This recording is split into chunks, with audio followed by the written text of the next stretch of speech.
funcionando aqui a gravação. Agora já está tudo funcionando. Perdão pelo contratempo.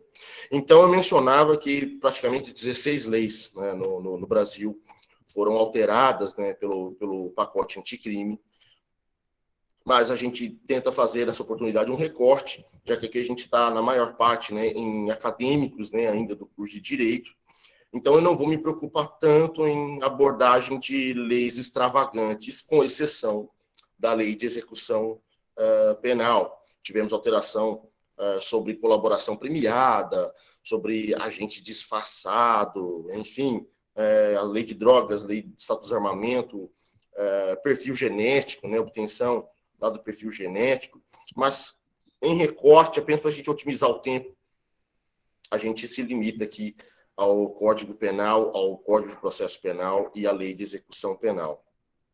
Pois bem, enquanto vocês aí, então, não se esqueçam, né, de novo, não se esqueçam de deixar teu nome completo, RA e a turma, para que sejam acreditadas as horas, a gente começa falando pelo Código Penal. O que o pacote anticrime, que é a Lei 13.964 de 2019, 13.964 de 2019, trouxe de importante dentro do Código Penal. Começando por algo que foi muito mal explorado pela mídia, né, para que a gente consiga ter, então, uma interpretação exata. A primeira disposição alterada, né, acrescida ao Código Penal, envolve o artigo 25, que diz respeito sobre a legítima defesa. Todos nós, desde o início do curso, já temos lá, né, uma experiência, né, uma perspectiva, uma visão sobre a legítima defesa. E nós sabemos, né, que ela se destina, né, a repelir, né, uma injusta agressão atual ou iminente, né, nada de pretérito, né, porque aí se torna vingança, nada de futura, porque se torna imaginação, mera suposição, mas repelir, né, uma agressão injusta, atual ou iminente, usando moderadamente dos meios necessários.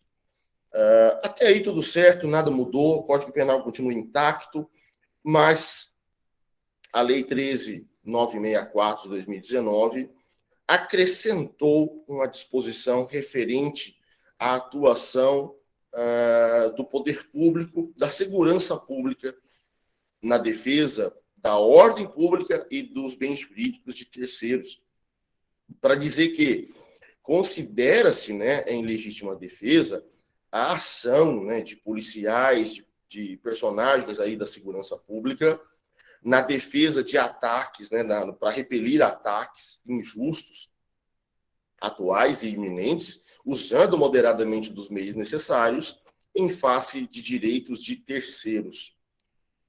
O problema é que a mídia deturpou essa informação e passou a dizer que, então, aquilo ali seria uma carta branca, né, do governo bolsonarista para que fosse, então, legitimadas ações violentas policiais por todo o Brasil. E por que eu falo que foi uma... Não estou aqui fazendo nem ênfase a um governo, tá bom? Não estou também querendo fazer uma crítica à imprensa de um todo, mas para dizer que aconteceu o seguinte, né? Essa disposição do Código Penal, ela nada mais consistiu do que um exemplo. Foi estranho, porque o direito penal e até mesmo as causas justificantes, as excludentes de ilicitude, elas são genéricas, né? Elas são abstratas, porque é difícil a gente concentrar casuísmos, né? É difícil a gente concentrar em todos os casos práticos que a gente pode imaginar no mundo, né? Em todas as ocorrências. Então, foi, de certa forma, estranho, né, que o legislador trabalhou, né, estabeleceu justamente a questão da atuação dos policiais na defesa dos direitos, né, vida, integridade física, patrimônio, etc., de terceiros, como uma causa de excludente de ilicitude lá na legítima defesa. Mas isso não passou, gente, de um exemplo, né? O legislador, na verdade, trabalhou um exemplo, uma casuística entre as milhares ou será infinitas hipóteses de legítima defesa. E então a mídia, uma interpretação errada, talvez até por ausência de uma informação de alguém, né, da área jurídica, talvez seria conveniente, né, que tivéssemos lá, né, a participação de algum congressista, de alguém bacharel, de algum colunista, né, que seja ali do mundo jurídico, para alertar eles que não é carta branca nenhuma, né, para que policiais, civis, militares, forças armadas pudessem matar, né, enfim, os seus desafetos, né, os delinquentes, mas apenas a exemplificação de que todo aquele, e inclusive nós, todo aquele que quiser, inclusive, também repelir injusta agressão a direito seu ou de outrem, como diz o artigo 25, está autorizado, né, desde que use, então, moderado, né, dos meios necessários de forma moderada, né?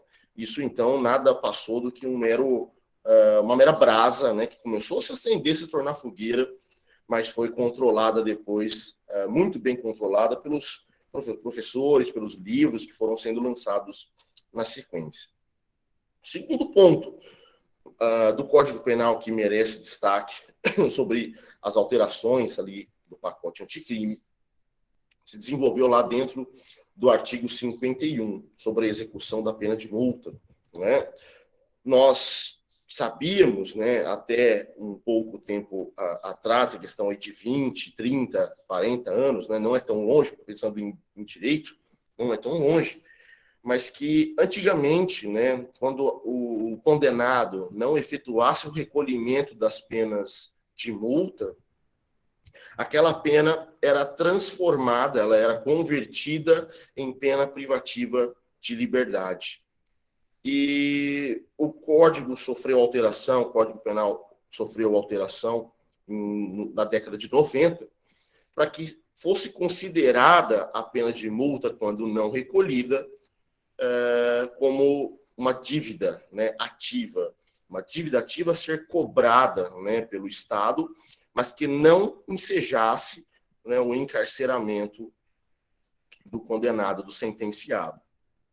Só que não havia na dicção do Código, na redação antes, então, pacote anticrime, não havia disposições sobre nem o juízo competente para a execução dessa pena de multa, e também não havia nenhuma previsão sobre quem era o titular, né, o exequente dessa dívida ativa a ser cobrada.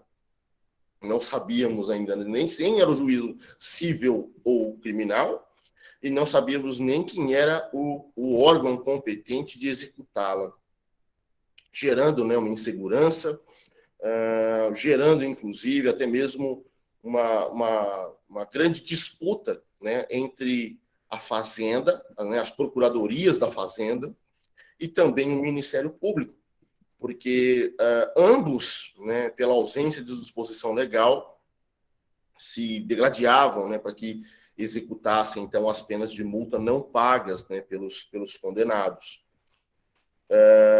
E aí, então, escrevíamos os débitos na dívida ativa. Posteriormente, depois, os tribunais superiores começaram a trabalhar até com o princípio de insignificância, quando abaixo de um limite de R$10.500. Mas aí veio o pacote anticrime e resolveu parte, né, do nosso problema. Por que parte?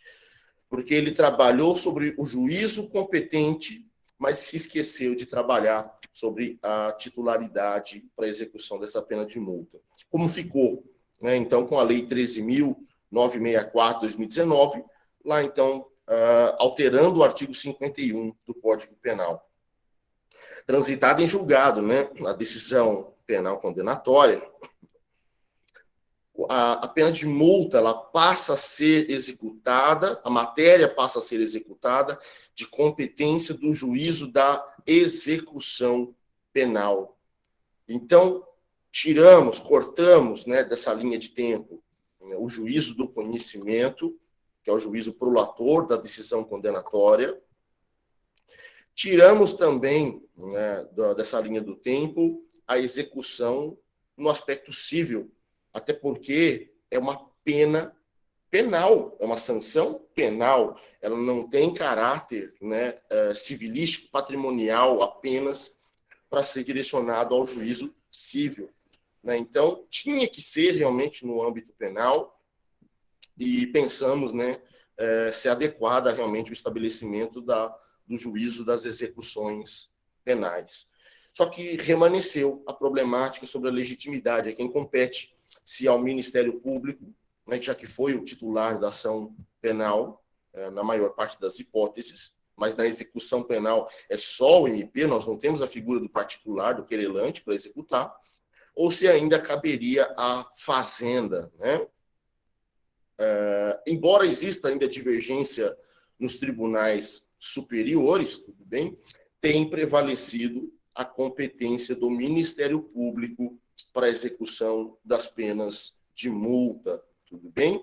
A despeito, então, de uma crítica jurisprudencial, doutrinária, mercê, aí, então, da ausência de disposição expressa do legislador, tem prevalecido a legitimidade do órgão do Ministério Público. Então, quando expede-se a guia de recolhimento, nós temos lá o valor já fixado em sentença, em dias multa. Isso é feito, então, o cálculo em valores, né, em valores monetários, e aí a gente, então, executa no juízo da execução penal esse pagamento da multa. E se não paga, o que acontece?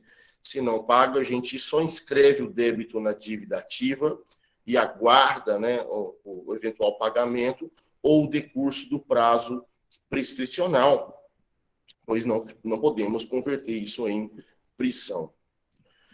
Próximo dispositivo também que trouxe ali um olhar para nós dentro do Código Penal, impactado pelo pacote anticrime, se dá lá no artigo 75 do Código Penal, que envolve o tempo máximo, né, de privação de liberdade no Brasil.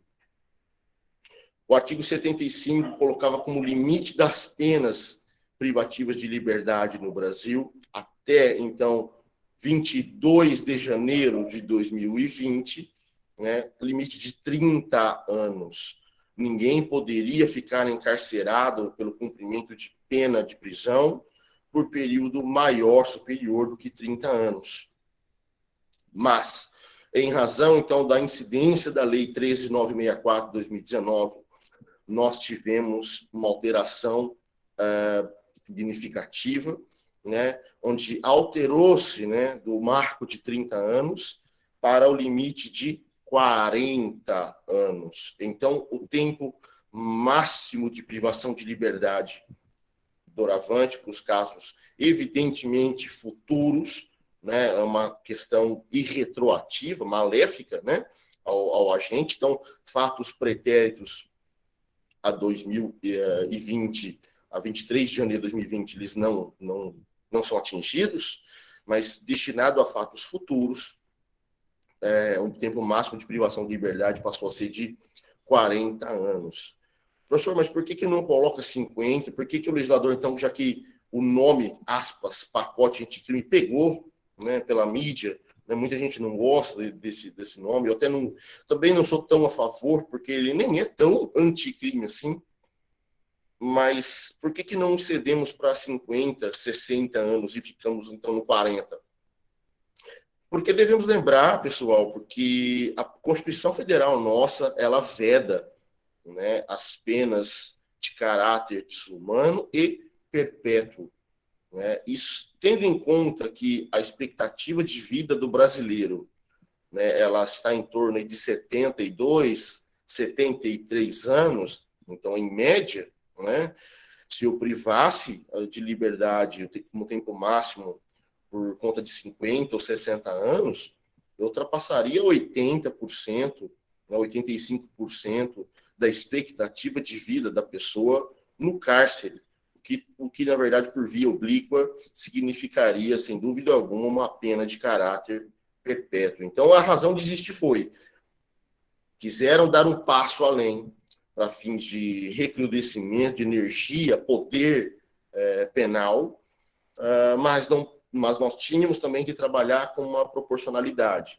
Por que foi de 30 para 40? Porque a expectativa de vida nossa mudou do que era o Código Penal em 84, né, que foi a reforma da parte geral, a última reforma da parte geral do Código Penal. Então, a expectativa de vida da década de 80 não é mais a expectativa de vida agora, da década de 20, né, de 2020 a 2030. Então, necessário foi atualizar o Código, mas desde que isso, então, não se revelasse, não se traduzisse como uma prisão de caráter perpétuo. Lembrando que, ainda em relação a esse tempo de 40 anos, evidentemente que quando a pessoa vai sofrendo condenações posteriores por outros delitos, essas penas vão sendo unificadas, né, vão sendo agrupadas. Se você tomar como exemplo líderes de organizações criminosas do Brasil, você vai encontrar pessoas lá com 300 anos de reclusão para cumprir. É óbvio que eles não vão cumprir os 300 anos, vão estar limitados, se os fatos foram pretéritos e retroativos, então, o limite de 30 anos, e se os fatos são futuros, limitados a 40 anos. Mas por que então temos lá o cômputo de 300, 200, cento e tantos anos? Isso é observado para fins de benefícios, né, em sede da execução penal, como a progressão de regime, como a obtenção de livramento condicional, de saída temporária, são para benefícios, né, durante a fase da execução penal e não sobre tempo, né, de cumprimento da pena privativa de liberdade de uma forma geral. Outro dispositivo, né, importante para nós termos aí esse conhecimento sobre a vigência, né, do pacote anticrime, está lá do artigo 75, a gente avança um pouco e vai até o 91. O artigo, voltando um pouquinho, o livramento condicional, do 75 pertinho ali ao 83, o livramento condicional, ele sofreu também um impacto, uma alteração, para que fosse, em geral, né, para que a gente pudesse, de uma forma genérica, para eu não ter condições de dispor minúcias do livramento condicional, mas para permitir que a pessoa que praticar falta grave durante o cumprimento da pena privativa de liberdade, praticou falta grave, a definição de falta grave está lá no artigo 51 da Lei de Execução Penal, 7.210 de 84, praticou falta grave, ele perde, né, o direito ao livramento condicional. E então, a gente endureceu também, né, exigindo mais do que um mero bom comportamento, mais do que apenas a quantidade de pena, né, cumprida em regime prisional, mas também exigindo dele que não esteja envolvido na prática de faltas graves, que são vários comportamentos, dentre eles, por exemplo, criar um meio subversivo, né, dentro do ambiente penitenciário, para que, então, isso não seja declarado, né, a perda dele do direito ao livramento condicional. Mais adiante, no artigo 91, inciso A, aí sim uma alteração que vem sendo bastante criticada, objeto de debates ainda nos congressos virtuais, nos fóruns, nos livros, que diz respeito ao confisco alargado. Nós temos, para quem já passou pela parte geral do Código Penal, nós temos lá dentro do Código Penal a determinação de efeitos primários e secundários da sentença, né? A sentença penal condenatória produz efeitos primários e secundários. Dentre os efeitos secundários está lá a perda, né, do produto do crime, a perda do produto do crime para a satisfação de, basicamente, dois objetivos. O primeiro é garantia da indenização da vítima pelo ato delituoso. Nós temos lá, tanto por via da ação civil, né, ex delicto, quanto também por via da fixação em sentença de um valor mínimo para reparação civil. O artigo 387, né, inciso 4 do Código de Processo Penal, dispõe que o juiz, ao proferir a sentença condenatória, fixará um valor mínimo para a reparação civil. E agora, né, com a vinda do artigo 91, inciso a letra A, desculpe, pela Lei 13.964 de 2019, houve lá, então, a introdução de um tema bem controverso, que é o confisco alargado. O que vem a ser o confisco alargado? Antes da sentença penal condenatória, o Ministério Público pode indicar ao juízo competente, né, para o conhecimento da matéria, os bens, os valores, né, o patrimônio que esse agente delinquente possui e que o MP acredita ser obtido com a prática delituosa. Veja bem, antes da sentença penal condenatória, nós não temos, então, a culpabilidade totalmente definida, totalmente esclarecida.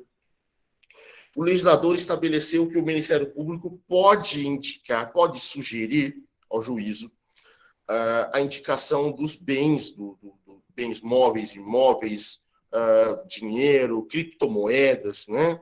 Enfim, ações, né, no mercado financeiro, de que o delinquente tenha e que o MP acredita ser obtido com a prática criminosa.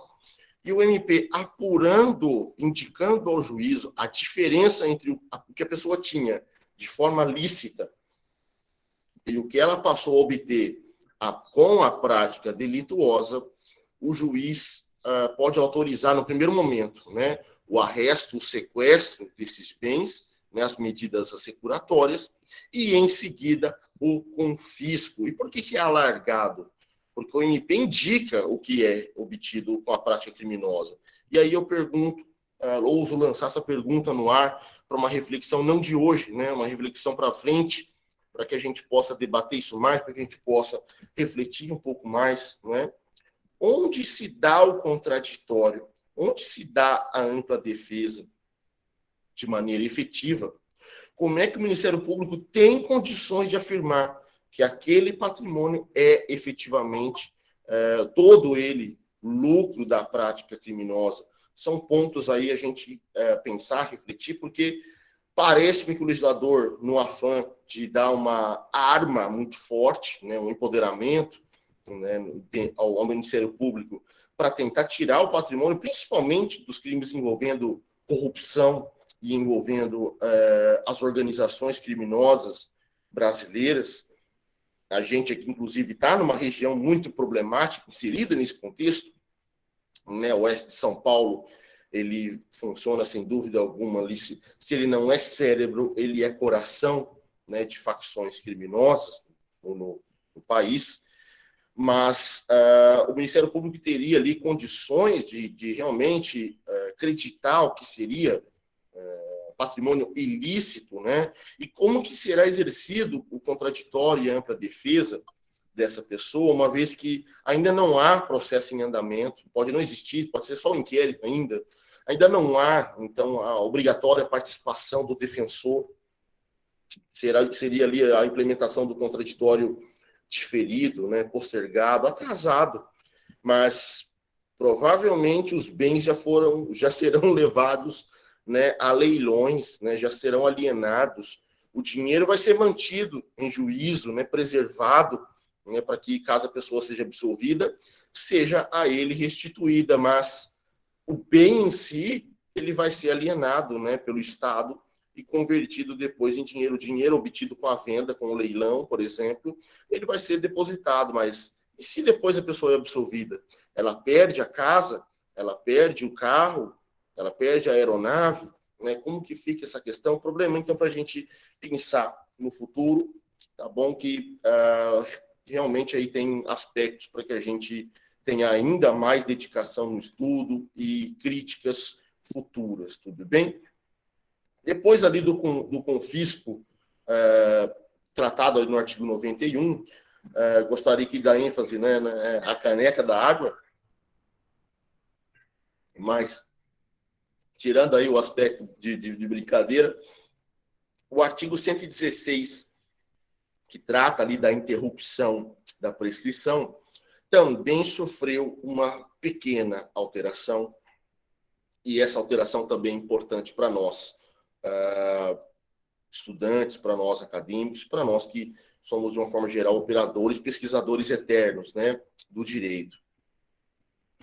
O artigo 116, quando fala do impedimento da contagem da prescrição, ele inseriu, dentre as matérias que impedem a fluência da prescrição, o período em que o agente for beneficiado pelo acordo de não persecução penal. O acordo de não persecução penal está lá no Código de Processo Penal, vindo também pela Lei 13.964 de 2019, e tem ali o seu destino, né, a uma resolução consensual de conflitos que não sejam de alto potencial ofensivo, que não sejam violentos, que não sejam de veras graves, né, pelo mundo jurídico penal. Quando o crime não envolver violência ou grave ameaça à pessoa, a pena mínima for inferior a 4 anos, e a pessoa tenha ali confessado circunstancial e formalmente, né, a prática desse delito, ela poderá receber a proposta pelo Ministério Público do chamado acordo de não persecução penal. E esse acordo de não persecução penal, enquanto não cumprido, celebrado, homologado, mas ainda não cumprido, e a lei não diz em quanto tempo ele pode ser cumprido, tudo depende, então, das tratativas entre Ministério Público, investigado e o seu defensor, tem que ter a participação do defensor, mas como não sabemos exatamente o tempo que isso pode levar, o legislador foi pelo menos sábio a ponto de estabelecer a vedação da fluência da prescrição nesse tempo, nesse interregno, para que não seja um benefício, né, realmente a impunidade no Brasil. Bom, da parte geral do Código Penal, é aqui só que a gente se concentra, e aí a gente vai para 2 pontos ali do Código Penal na parte especial, para depois a gente ir pular, né, depois avançar para outra lei e comentar também um pouquinho sobre o Código de Processo. Dentro do Código Penal, na parte geral, né, 3 crimes sofreram alterações, foi o roubo, o estelionato e a concussão, mas eu recorto aqui apenas para falar sobre o estelionato e sobre o roubo. O estelionato, né, pela vinda da Lei 13.964 de 2019, ele passou, em sua grande parte, a ser de ação penal pública condicionada à representação.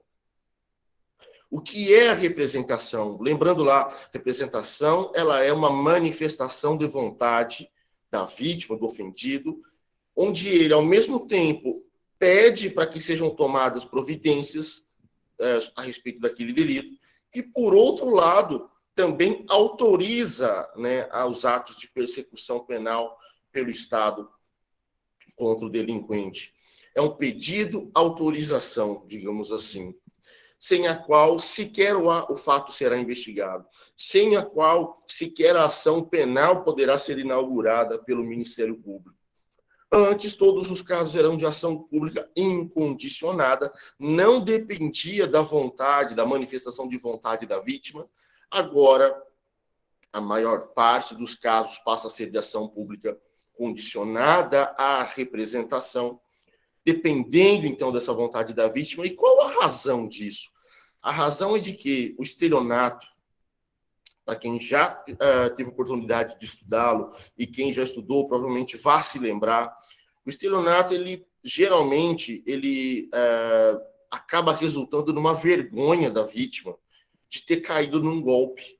a vítima ter sido enganada, né, da vítima ter sido iludida por um meio frauduloso, né, aquele ardil, aquela conversinha mole do delinquente, e muitas das vezes ela fica muito envergonhada de procurar a polícia. A maior parte dos casos não chegam até a polícia, né?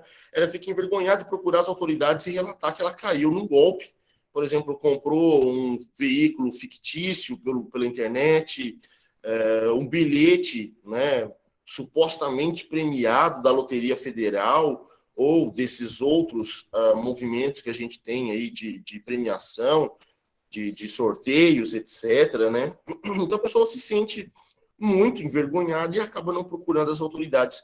Por isso, a gente, então, trabalhou a alteração do Código Penal para que, se a vítima tiver, né, essa vontade, ela procure a autoridade policial, ela procure, então, a autorização e a iniciativa para que o MP pudesse, então, exercer a persecução crimes em face do delinquente, com algumas ressalvas.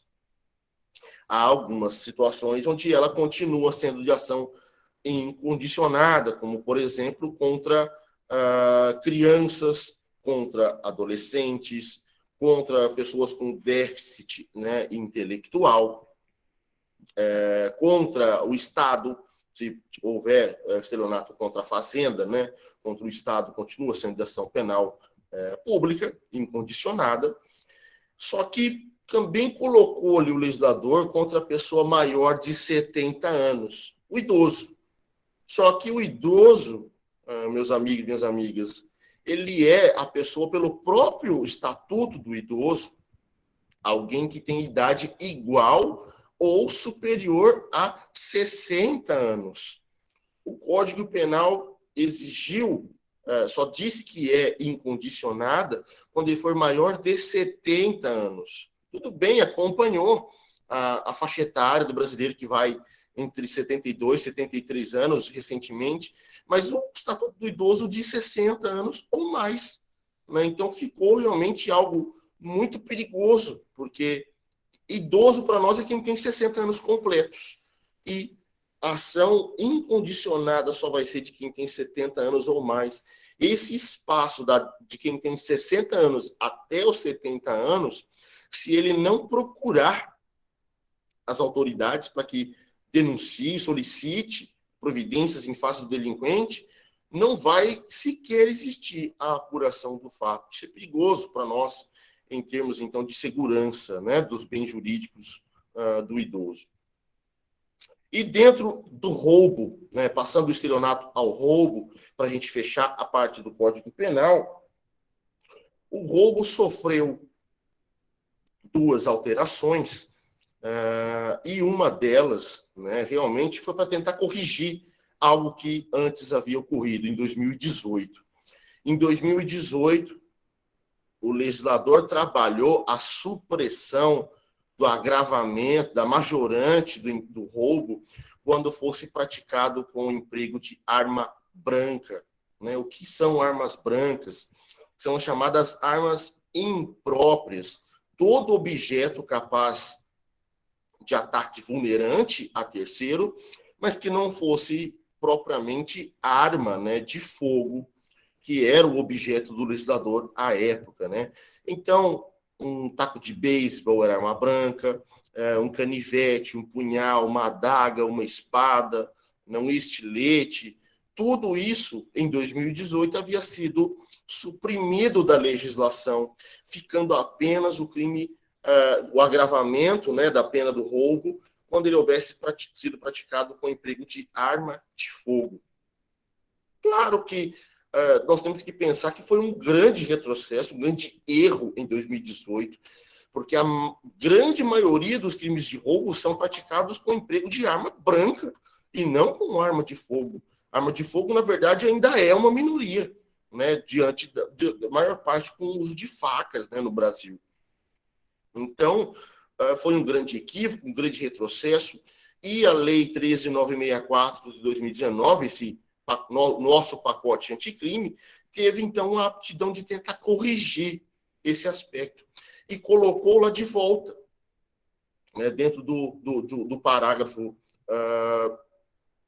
primeiro, o agravamento pelo emprego de arma branca, e depois, no parágrafo 2º, letra A, também trouxe o agravamento pelo emprego de arma de fogo.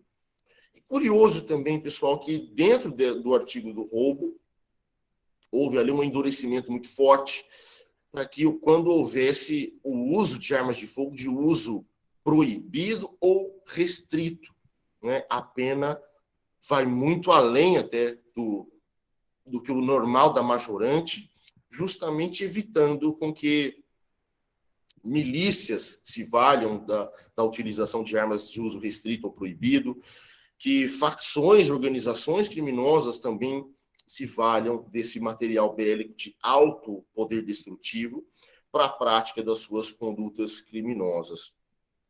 São considerações aqui, claro, né, um sobrevoo, né, um panorama apenas sobre o Código Penal, pela escassez de tempo, já que eu vejo que já se aproxima, inclusive, às 10 horas da manhã. A gente avança um pouquinho e agora fala um pouquinho apenas do Código de Processo Penal. Dentro do processo penal estão a maior parte até das mudanças promovidas pelo pacote anticrime. A gente começa falando, dentro, então, dos códigos de processo penal, da primeira alteração, que é a criação do juiz das garantias. Em termos simples, onde ele se encontra? A partir do artigo 3º do Código de Processo Penal. Ele tem o artigo 3º caput, e depois temos as letras A até F. Né? Para que foi criado, para que foi implementado o juiz das garantias?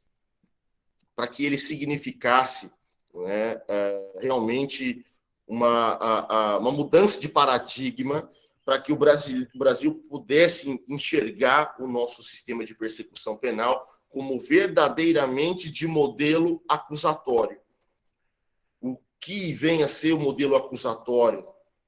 Onde há uma divisão de atividades entre a atividade acusatória e aqueles que devem produzir provas, como acusação e defesa, os litigantes, os contendores, os players, como diz o Alexandre Moraes da Rosa, né, os contendores, os jogadores, né, e o juiz mantendo-se como um órgão independente, autônomo, equidistante às partes e que deve decidir o conflito de maneira imparcial.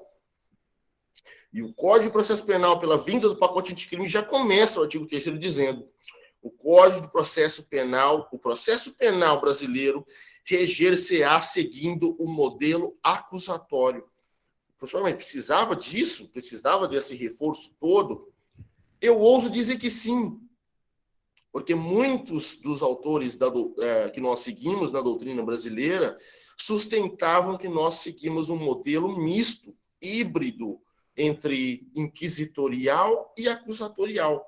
Ele seria inquisitório durante a fase investigativa do inquérito policial, já que não há contraditório, já que não há ampla defesa, já que os elementos são colhidos exclusivamente, unilateralmente, pela polícia. E quando o investigado pudesse, então, contratar, né, um defensor. De outro lado, só teríamos o contraditório para a defesa e a figura do juiz dentro da ação penal já deflagrada. Né? Então, veio ali o pacote anticrime para dizer, de forma realçada, em compasso, né, com o que diz a Constituição, em sintonia com a Constituição, o nosso processo penal é acusatório. Ele está diante de uma divisão de órgãos com atividades distintas, uma incumbida do exercício da acusação, Ministério Público, artigo 129 da Constituição, outro incumbido da defesa, né, artigo 135 da Constituição, Defensoria Pública e também a Ordem dos Advogados do Brasil, essencial à função jurisdicional do Estado, e, de outro lado, ao centro, o Poder Judiciário. Houve a inibição, então, pelo juiz das garantias, de que o juiz figurasse como um protagonista na atividade probatória. o juiz se transformasse, na verdade, como um verdadeiro ator, né, contracenando com a acusação, contracenando contra, talvez, a defesa, mas se contaminando, né, ele ia se lambuzando todo, né, do que havia sobre a existência do fato, sobre a autoria do delito, de forma que, quando houvesse a deflagração da ação penal pelo Ministério Público, se o MP já tivesse pedido interceptação telefônica, busca e apreensão de uma arma, de um objeto, da droga, enfim, quando recebida a denúncia dentro da ação penal, o juiz já tinha, dentro do convencimento dele, íntimo, a autoria e a existência do fato, predisposto, então, a condenar. Então, quis o legislador, que quiseram, né, todos os congressistas, inibir, né, que o julgador, o juiz, fosse um interveniente na produção da prova, fosse um ativista dentro do processo penal, a ponto de se exceder, de se exacerbar e se perder dentro do objetivo maior, que é a resolução do conflito. E como exemplo e problema, eu lembro só ao público, né, a vocês, senhores e senhoras, senhoritas e senhoritos, que recentemente uma ação penal envolvendo o ex-presidente Lula pelo Supremo Tribunal Federal teve a declaração de impedimento, né, e de causas realmente ali relacionadas ao ativismo até do julgador, por conta de conversas também ali reproduzidas, vazadas, né, entre acusação e defesa por meio de rede social, o Telegram, né, o WhatsApp que nós temos, né. O juiz não tem que ficar trocando confidências, né, sobre o que ele está prestes a julgar ou sobre o que o MP e a polícia estão investigando.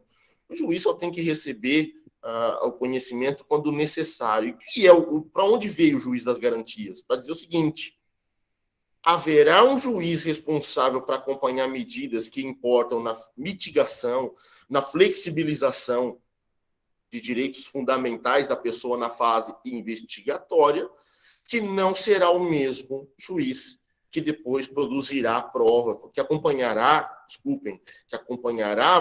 a coleta das provas em instrução e depois proferirá sentença.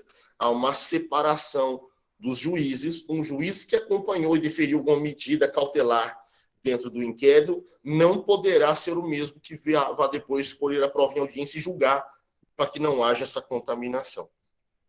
Essa é a primeira significativa alteração do CPP, porém, com a eficácia do dispositivo suspensa desde a vinda do pacote anticrime por uma liminar do ministro Fux. Vou dar só uma pergunta aqui para a galera, para o pessoal do CAD que está aí online, se eu ainda tenho tempo disponível para poder falar mais alguns minutos. Né? Não sei se o pessoal está aí, que a Ana Clara tinha deixado incumbido. Vocês podem falar ou entrar no chat e postar. Eu tenho ainda alguns minutos. Como que fica aí? Posso continuar? Obrigado, Isa. Então, feita essa abordagem, também houve ali uma suspensão do artigo 28 do CPP, que trata a transição, né, entre o inquérito policial entre polícia e Ministério Público, delegacia e Ministério Público, não mais passando pelo ambiente do gabinete do juiz, porque não tem razão nenhuma do juiz ficar acompanhando a tramitação da investigação. Mas depois do artigo 28, criamos o artigo 28, letra A, e esse também tinha impacto sobrepujante sobre muitas coisas. Obrigado, Edneia, também. Em relação ao acordo de não persecução penal, e eu já busco tentar ali sintetizar. É um mecanismo consensual de resolução de conflitos. É um mecanismo entre acusação e defesa, com controle jurisdicional.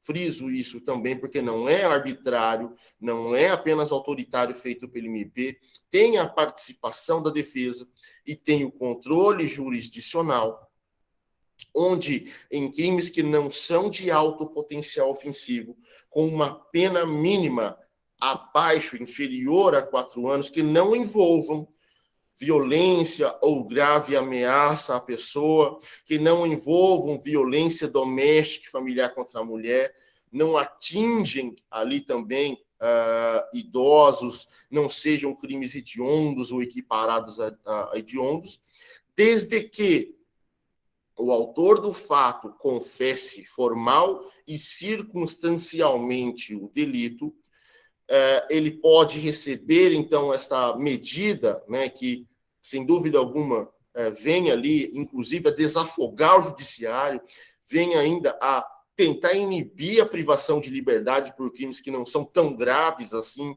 mas para o contexto de política criminal, quando necessário e suficiente para a prevenção e para a repressão desse crime.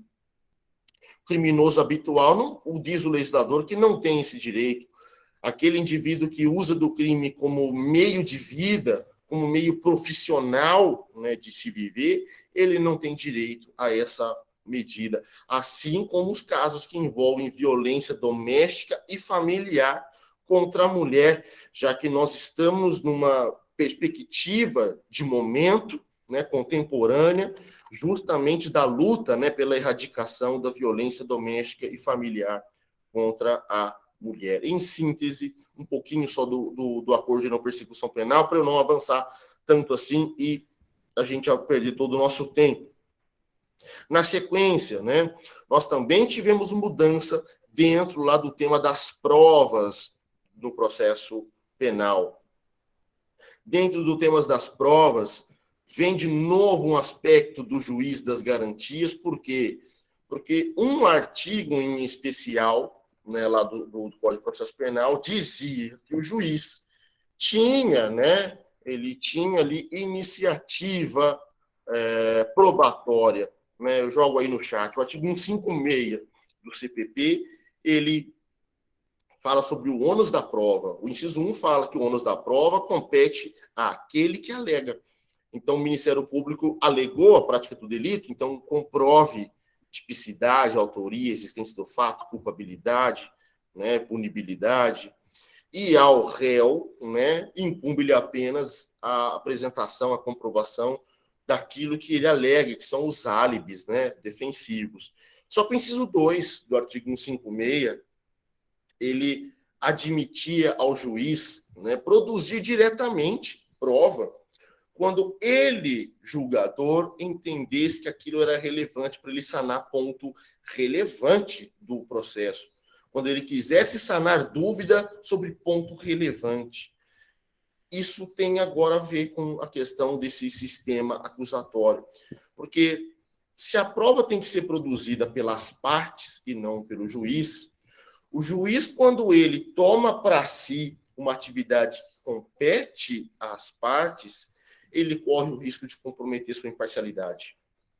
Eis, então, uma dicção, um entendimento que já tem ganhado um pouco de peso na doutrina.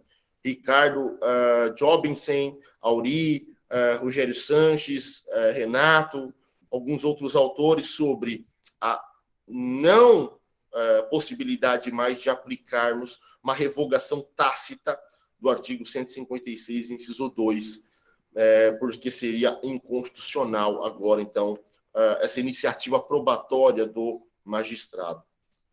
Também temos no artigo 158, né, em algumas letras, né, de A a F também, um artigo extenso, mas de forma até simples, a criação da cadeia de custódia, né, algo que, sem dúvida alguma, é muito bem-vindo, é atrasado, mas é muito bem-vindo para o nosso sistema.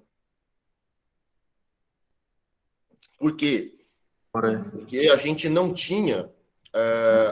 alguém chamou? Um colega aí esqueceu, acho que o microfone ligado. Mas a gente tinha... não tinha exatamente previsto no código, né, uma ordem cronológica de coleta de materiais, dos vestígios deixados pelo crime, pela polícia.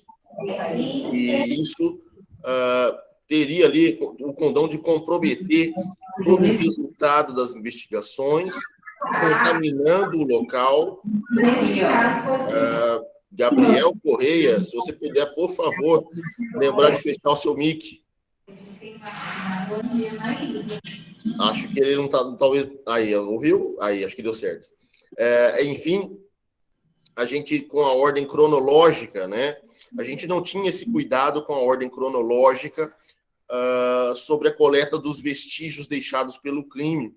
E havia um risco muito grande da gente contaminá-los, da gente perdê-los, esquecer de obtê-los, né? E agora, com a cadeia de custódia, essa cadeia não tem nada a ver com privação de liberdade, cadeia é por conta de sequência, de nexo, né? Um nexo causal. Sempre cronologicamente um passo atrás do outro na investigação e na coleta dos elementos materiais, dos vestígios deixados pelo crime, para fins, então, de uma produção de uma prova mais escorreita, né? Mais lídima, mais justa. Em sequência, e aí eu vou esgotar para a gente não realmente aqui não ter o condão, realmente tentar avançar mais por conta do tempo e permitir a participação de vocês, nós tivemos uma grande, radical performance do legislador no tema das prisões provisórias. Diga, Isabela, já excedi. Eu consigo silenciar? Boa, deixa eu ver aqui então, vamos ver. Vamos ver se eu consigo silenciar. Espera aí, deixa eu ver se eu consigo aqui ver onde que eu faço isso.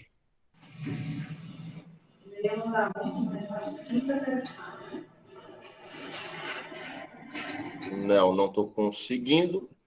Tá, achei. Desativar som. Consegui. Yes. Obrigado, Isabela. Obrigado. Podemos continuar até as 10h30. Graças. Então, tem mais alguns minutinhos. Então, dentro do tema das prisões, nós tivemos também uma performance do legislador muito cuidadosa, muito interessante, porque trabalhamos a limitação do juiz de decretar prisões de ofício, nós trabalhamos a limitação do juiz da renovação das prisões também não poder fazê-las de ofício, nem mesmo durante a instrução criminal. Esse é o impacto. Nós, antes da Lei 13.964 de 2019, nós tínhamos a seguinte regra: durante a fase extrajudicial, durante a fase do inquérito policial, somente as partes poderiam requerer a prisão preventiva ou temporária do investigado.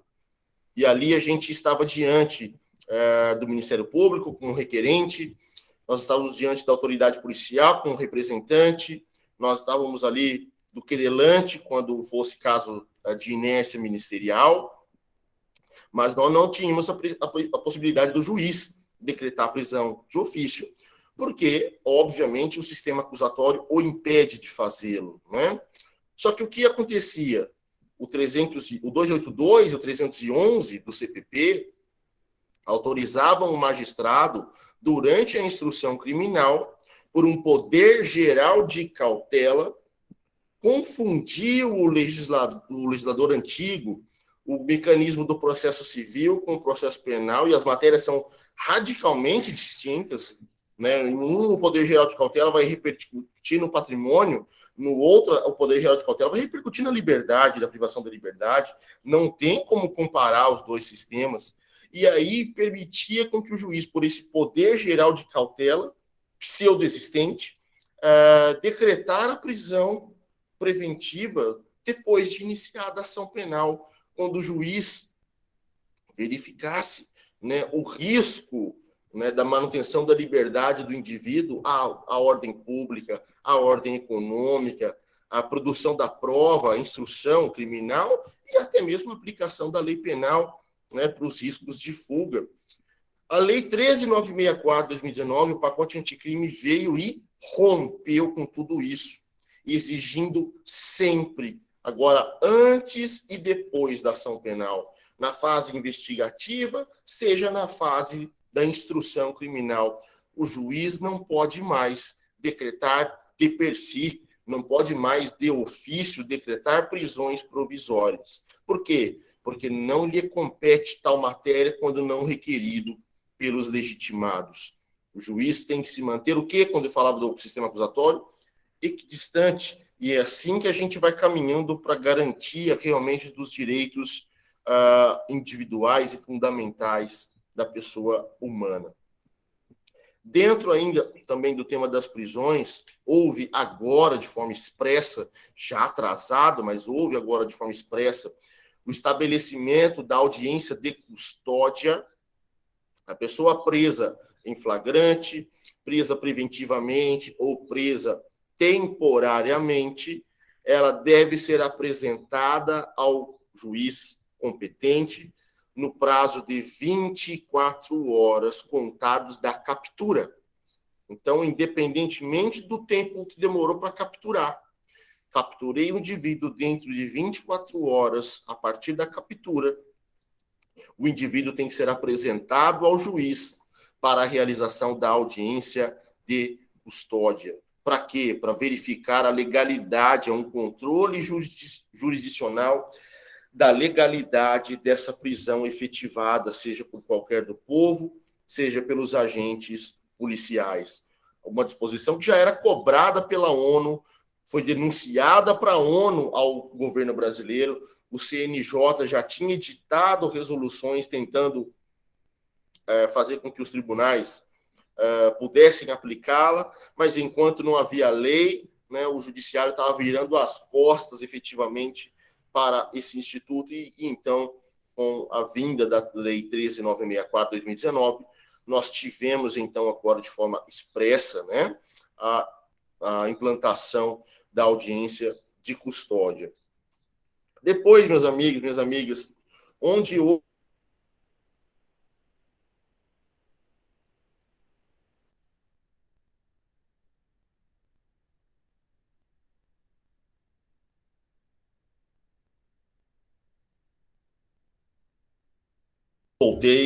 voltei, um probleminha com a internet, voltei, travou, mas voltei.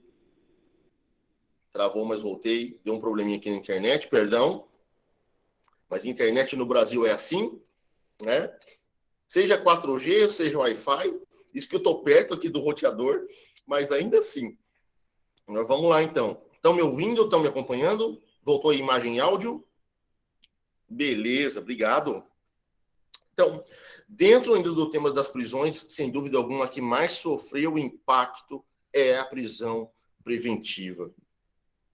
A prisão preventiva ela sofreu alteração para incluir o perigo do estado de liberdade do indivíduo como requisito.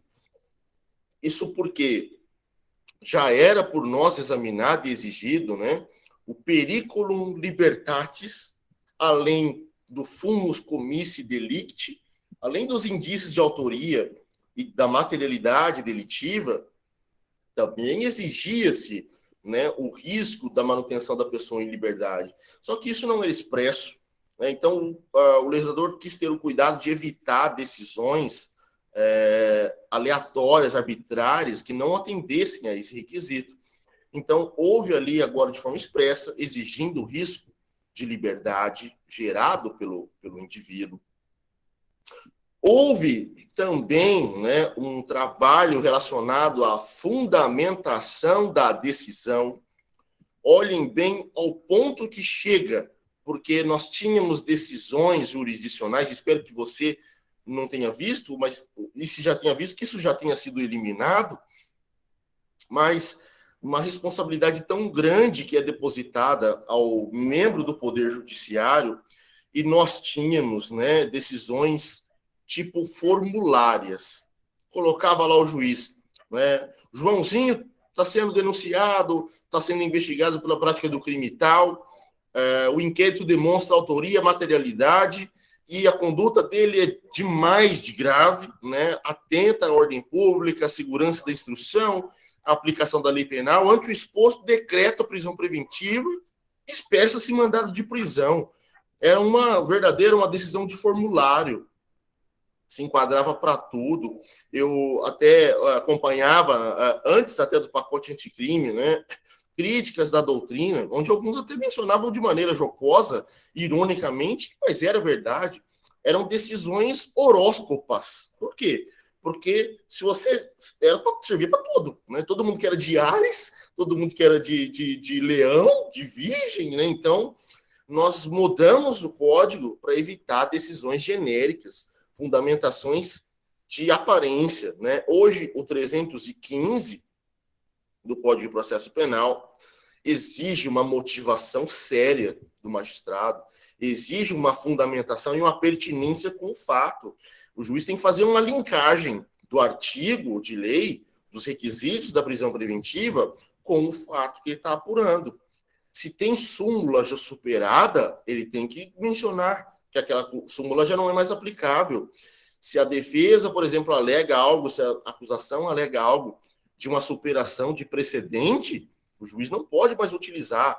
Gente, a gente está num momento, o Brasil ainda menciona na jurisprudência decisões do TACRIM, né, o Tribunal de Alçada Criminal, que foi extinto em 2004 pela emenda constitucional número 45, né, onde já se viu o magistrado citar a jurisprudência lá do TACRIM, com tanta modificação que teve o direito penal, processual penal, nos últimos anos, né? Isso era uma preguiça do legislador, isso era realmente uma desídia jurisdicional, então que o legislador buscou a trabalhar realmente de uma maneira muito mais séria agora com a Lei 13.964. A última consideração que eu faço, e aí eu paro, ela envolve uma possibilidade, né, de revogação da prisão preventiva, uma obrigatoriedade do magistrado rever a decisão que decretou a prisão preventiva a cada 90 dias. O artigo 316, parágrafo único do Código de Processo Penal, trouxe para a gente uma problemática de que a cada 90 dias depois de decretada a prisão preventiva, Edneia, 316 e o parágrafo único trouxe para nós um problema muito sério. O juiz deve reavaliar, o juiz deve reavaliar, deve reconsiderar a sua decisão a cada 90 dias. E aí muita informação veio na mídia de forma apressada e errada. Cuidado. Trouxe, então, o legislador a criação de prazo para a duração da prisão preventiva? Não, meus amigos, minhas amigas, não. Trouxe um dever do magistrado não esquecer o investigado ou o acusado dentro do cárcere. Porque antes, decretada a prisão preventiva, a verdade é que ninguém mais se preocupava, enquanto não finalizasse o processo, com o restabelecimento da liberdade daquela pessoa. Se o advogado não pedisse a revogação da prisão preventiva, esse indivíduo ficava lá esquecido, né, dentro do cárcere. É a retroação do sistema medieval, da masmorra. Preservava-se o corpo para depois para imposição da pena. Né? Nós não estamos... Passamos séculos, né, mais de 20 séculos depois da era medieval. Então, é óbvio que o corpo da pessoa não tem que ficar guardado no cárcere depois com a imposição da sanção. Então, veio o legislador com um parâmetro falando, juiz, não esqueça que você decretou uma prisão para que você reavalie a cada 90 dias se há ou não há ainda necessidade, se há ou não há ainda a adequação dessa medida. Não é, então, um prazo exato, automático, para a soltura da pessoa. E aí, então, houve uma má interpretação por parte de alguns. O que houve é um dever de revisão, tá bom? Da decisão jurisdicional. Mas qual a problemática que trouxe o artigo? Ele não diz se, decorridos os 90 dias, automaticamente a prisão se torna ilegal. Ele não disse automaticamente o juiz tem que rever a pedido de ofício, porque aparentemente, pelo texto, fala que o juiz de ofício deve fazê-lo, sob pena de a prisão se tornar ilegal. Né? E isso mostra para a gente que é uma providência exclusiva do cartório, dos servidores ali da equipe do juiz e dele. Não precisa a defesa solicitar, não precisa o Ministério Público solicitar. E diz o artigo que, se não tomar essa providência, a prisão se torna ilegal. O que aconteceu na sequência? O judiciário entrou em pânico. Entrou em pânico porque quantas prisões preventivas nós temos em andamento no Brasil? Só para vocês terem ideia, nós temos algo em torno de 600 mil pessoas presas preventivamente no Brasil. 600 mil pessoas aguardando julgamento, presos provisoriamente. 600 mil pessoas. Um número muito elevado, gente. Terceira maior população carcerária do mundo. Estamos quase a 700 mil presos provisórios. Algumas por outras modalidades, mas de preventiva, em torno de 600 mil pessoas. E aí o judiciário entrou em pânico e falou, nossa, como é que eu vou fazer isso de ofício sozinho? Eu vou ter que levantar todos os processos, etc. Uma decisão fez acontecer um balanço todo.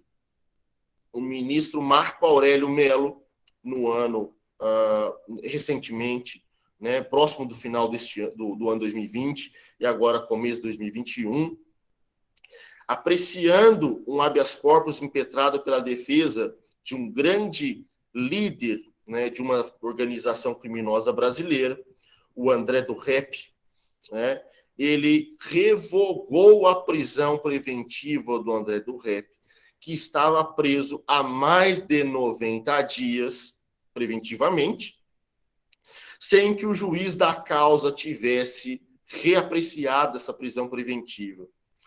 Muito se criticou sobre o Marco Aurélio Mello, mas aí o judiciário se movimentou de dizer o seguinte, falou, olha, não, cuidado, a interpretação está sendo errada, o colegiado, depois o plenário do Supremo, cassou a decisão do Marco Aurélio para dizer o seguinte, não é o mero decurso do prazo que transforma já a prisão em ilegal.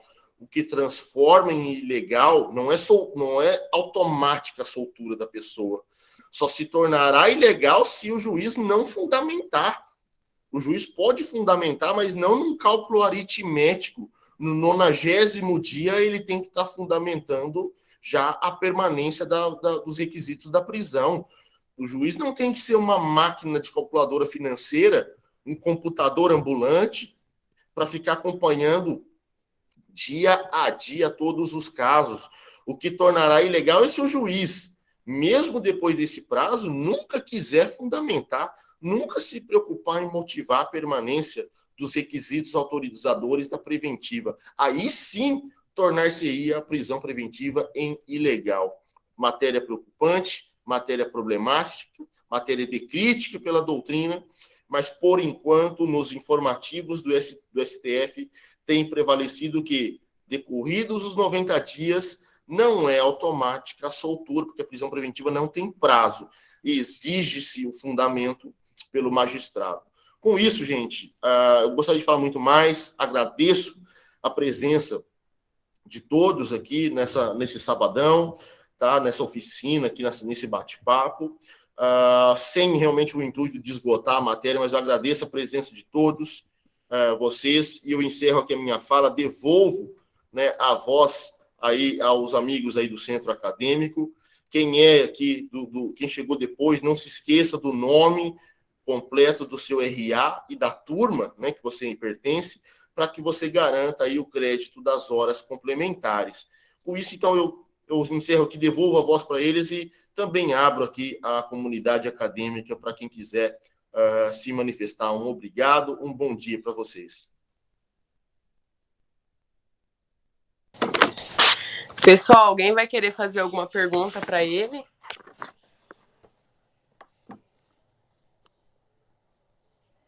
Deixa eu ver aqui. O pessoal está tímido. O pessoal está meio tímido hoje. Estão com sono aí? Dormiram aí? Bom, então nós vamos encerrar. Eu queria agradecer ao professor Eduardo por ter feito essa palestra maravilhosa para a gente.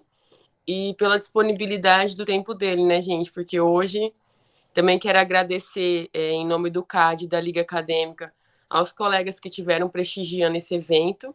E também vou avisar para vocês que as horas complementares serão acrescidas pelo departamento responsável do curso. Então, diante da demanda, pode ser que demore um pouquinho, porém, faremos o possível para que elas estejam disponíveis o quanto antes no banco de horas. Então, eu encerro aqui essa palestra e quero agradecer a vocês novamente por ter participado. E é isso, gente. Muito obrigado. Obrigado, viu, professor? Agradeço, Thaís, o carinho. Estou sempre à disposição de vocês, da universidade, do centro acadêmico. Eu só estava vendo tua foto, mas agora eu lembrei de você que foi estagiária lá em Bernardes, da época que eu estava vindo de lá para cá. Tá? Nossa, eu não lembro de você lá, você acredita? Saudade do tempo que passei por lá, mas foi muito rápido realmente a minha trajetória lá. Obrigado a presença de todos, realmente, aqui as mensagens, estou vendo a mensagem de todo mundo aqui. Muito obrigado, tá bom, pela participação, pela presença.